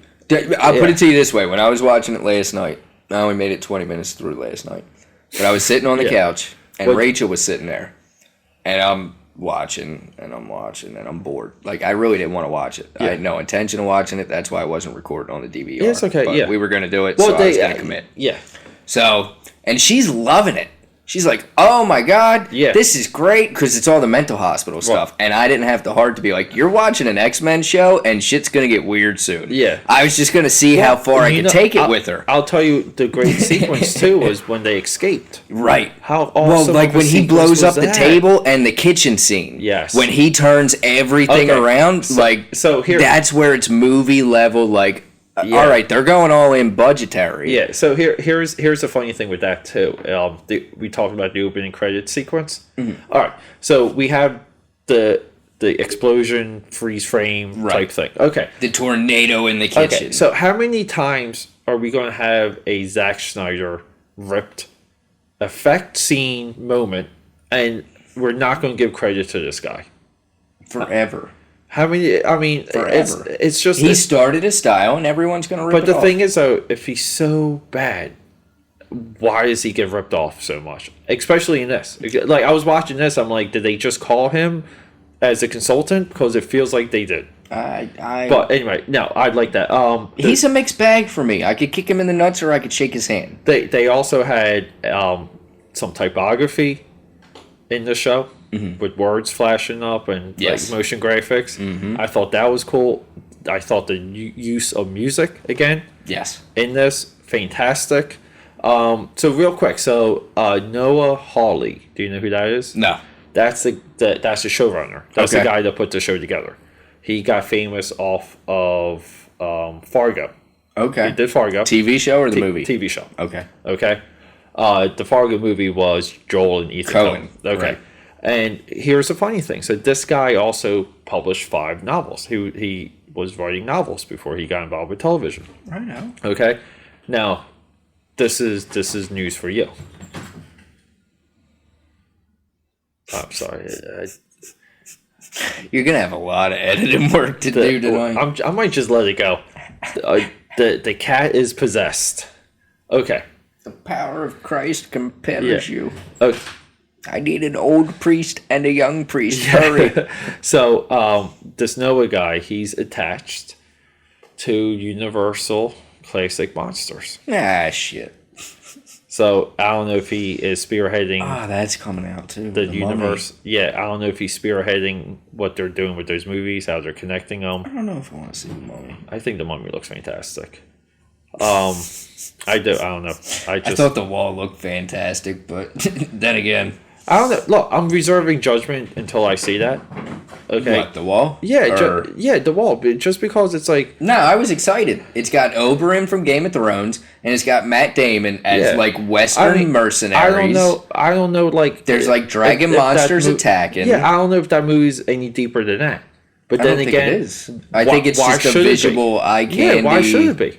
It doesn't have to be. That's the thing, you know? Like, I don't know. I think people. I was excited for it, and I kind of fell off as it got closer. Like I haven't gone to go and see it. Yeah, like Lego Batman took that movie weekend for me, I guess, and I just didn't. I think people got high horse with Great Wall. I can see that. Without even seeing it. Right. With one of the guys at work was like, it's a movie about Japan and you have Matt Damon as the star. And Kearns and I went and we saw something in the theater. I forget what it was. And they had like an extended preview for it. Yeah. And I went back into work the next day and I was like, those two are hired mercenaries. Yes. Like they're looking for a fight with a cause. It's not great Japanese. I think they're trying to track down. They're like gunpowder. But either way, they like find they're outsiders that don't belong there. You're not doing because it was the same people that bitched about Keanu Reeves being or Tom Cruise being the last. No, you racist prick bags. That's Tom Cruise, or that's clearly Keanu Reeves, and he is not Asian. What do you mean he is no? Yeah. Well, it's just funny how you can have a movie preview, right? Literally, everyone's Asian, but one guy. Yeah, and you're whitewashing this movie. Yeah. No, everyone behind him has black hair. Yeah. All of their armor matches. They're fighting no, but he is the outsider. It's also like you can't have Zhao Zhong Tang in this movie or whatever the dude's name might be. I just made that name up. Whatever that fake made up name is, whoever that person you want. You're not going to get Jet Li doing this or Jackie Chan. Even if you got him, you're not going to get marketing. You're not going to get insurance. You're not going to get people to put up the money for this movie. Right. You're not. You're not. It's to the point where living in a fantasy world. We've brought over Attack on Titan, the Japanese movies, and now Warner Brothers is making the moves on doing the American remakes now. Yeah. Walmart has Volume 1 and 2 on DVD and Blu-ray, and Warner Brothers is buying it to remake it so that everyone looks the same. So real quick, though. So, let's just... I think we're going to just... Well, so let me just... So real quick. So you're on board for more Legion? I'll stick with it until something happens that turns me off. I'm definitely sticking with it. I'm not breaking my back. I think I found a show to watch. I feel you. That's how I feel about The Magicians. It blindsided me with, oh shit. It's the right now this is the only show I feel like watching. So that's it. But so here's the thing. So we'll say that and then I'll make one point and then I think we'll wrap it up and we'll move on. Okay, is this whole deal with whitewashing, and this whole it's a myth. Number one, it's 100% myth. Yeah, I will leave with this question, or maybe we'll probably say more, but let's just say Jet Li, right? You get Jet Li, right? You put Jet Li above, and we were watching a little bit earlier because we had a Jurassic Park discussion. Jet Li in Jurassic Park. Who would care about that? Would anyone care about Jet Li in Jurassic Park? No. No. No. Would you? you care about, we care about Chris Pratt. We care about Chris Pratt. Right. We I don't- would We even wouldn't care flip about it Jet to. Li in. Would you care if Van Damme's in a Jurassic Park movie? Oh fuck yes! Is he split kicking a raptor? He can't split kick anything anymore. Oh no, dude! I'll tell you one thing. I will say this: watch it on Netflix. There's a Kickboxer Vengeance. It's okay. It's the with Dave Bautista, right? Okay. It's kind of like It's the sequel, reboot, remake. Yeah. So here's the thing: right. the shape he is in that movie is in far better shape than where Stallone is. Okay, and we're going back and forth with a couple years. Yeah, far better shape than Stallone, far better shape than Schwarzenegger. I don't know, dude. I saw him in 7 pounds. He looks like shit. I will tell you right now. You watch that movie, dude. He was even in shape in Expendables 2. He was in so much better shape than Stallone in Expendables 2. When he pulls off his coat. And he raises his arms, dude. His arms and his triceps alone. His deltoids are big as shit. Yeah, and his traps, but that's... No, those were... Dude, you watch that kickboxing movie, and you tell me he's not in the best shape of those three guys right now. I'm telling you, dude. Van Damme would kill... I would have to put my money on Stallone. Van Damme would kill every single dinosaur in Jurassic Park. There would be no need... There would be no need for even a conflict. There would be just Van Damme verse in that movie. So yeah, sign me up. But but it's not even that. Like, okay, so Jet Li and Doctor Strange. Okay. Do you care? No. Benjamin Cumberbatch, even Matt Damon. Matt Damon is Doctor Strange. You care about that. I thought you were talking Ancient One. That's just me being No, racist. And that was me I'm just putting saying, in if they switched Tilda Swinton and Jet Li, that would kind of work. But but she doesn't bother me as here's what I'm dissecting. Okay, and I'm breaking down why this is a myth. When you reverse the argument, and people are like whitewashing, Matt Damon should not. An Asian needs to be in Matt Damon's place. Right.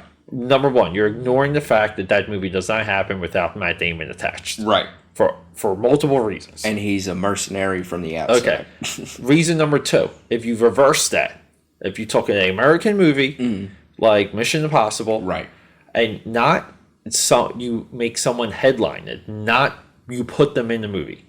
You make them headline the movie. Jet Li headlines Mission Impossible. Where do you think box office wise that movie will end up? Even I'm talking worldwide versus Tom Cruise's Mission Impossible ending up worldwide. No, I feel you. It's not even close. When you reverse the argument, and here we go. It's nothing but a myth, and I think people attach themselves to that when they don't they don't want to. To me, it's a major slap in the face because that's saying that people can't act, and it's acting. One of the biggest. We talked about this before. Well, like you and I understand how much it takes. It's that constant Vasquez, because that's the one that I always see is like, oh, this chick from Lethal Weapon is Vasquez in Aliens. And it's like, yeah, you're right. All right, granted, they didn't get a Puerto Rican female to play the Puerto Rican female soldier. They killed Vasquez on Titanic. But this girl is such a good actor that half of the populace wouldn't know that she's not Puerto Rican. Right. So that is adding to she's an art, that's a craft there. Do you watch Always Sunny in Philadelphia? Yes. Okay. Religiously. So I missed one of the shirts yesterday on Ripped. I'm so pissed because it would have been great for St. Patty's Day. So it was Green Man beer and it's Charlie popping out with the bug in the suit. Oh, dude, it was so good. So here, real quick though, here's one of the things I love, and I do think they're making a unintentional point when they do the Lethal Weapon episodes, Lethal Weapon 5 and Lethal Weapon 6. Okay. And Mac.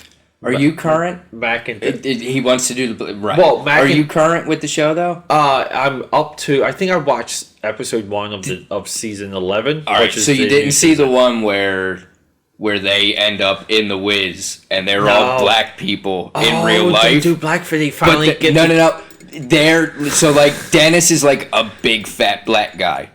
like whenever he looks in the mirror, but when Dee's looking at him, so it's like that changing bodies movie. So the black homeless guy that's been sleeping on the couch is a white guy out on the streets, and they're all black because they fell asleep watching The Wiz. Okay, dude, okay. This whole season, this new season, has put them back on top for me because the last 2-3 seasons have been shaky. You know, this I'll tell you one is thing. like I think the last they two found seasons, their footing again. Yeah, I think the last 2 seasons they were perfecting episodes from earlier. Right, they were going Like, back. they were tying things up. Yeah, but the thing is, They found their footing again, though. When Dude. they do Lethal Weapon 5 and 6, Yes. where Dennis and Mac, when they switch roles, okay, it's almost like that's the point, though. Right. Where it's like, it's just the point of like if it's like, it doesn't matter. The quality is like still there. The entertainment value is still. It doesn't even matter if they switch like who's playing what character in the middle of a movie. Okay, but which is ridiculous. But it's almost like, to me, it compares to like the whitewashing theory that people want to be real, which is like that it doesn't matter. No. Like, it doesn't matter who's in any of these roles. You have to be a good job in your role. Right. Okay. I'm surprised people aren't having an absolute shit fit at the fact that in The Dark Tower, Idris Elba's playing the guy that has been modeled after Clint Eastwood. Yeah, right. Like, all of the art on all of the Dark Tower books looks like the man with no name, Clint Eastwood. He's got the poncho, he's got the hat, and all the book ever says about his description is a dark complexion, which was leathered skin, like on the art covers, and for the movie now it's Idris Elba, which is fine. So like, real quick too, did you see the Funko Pops? Of that? Yeah, they released them. Yeah, so Elba will have a Dark Tower Funko Pop. Nice. Yeah. So anyway, I saw leather-bound Dark Crystal books, like from a custom company. They do fantasy, like King Arthur, like those weird, like you could get Willow leather-bound and like an actual, and it's all custom. Oh. Yeah, I might have to. What are they on? Etsy? No, Etsy? I'm not sure. It was on my Facebook. I'd have to dig it up Probably again. on Etsy. Oh, we'll look them up. But yeah, so look, let's get out of here. Yeah, let's wrap it up. It's We a wee bit late. yeah, and real quick too. We're going to go see Logan. Yeah, eventually. And then we're going to do a Logan review episode. Do we want to go on Thursday or Friday? I'm fine going on Friday. I'm fine even going Saturday or Sunday. Okay.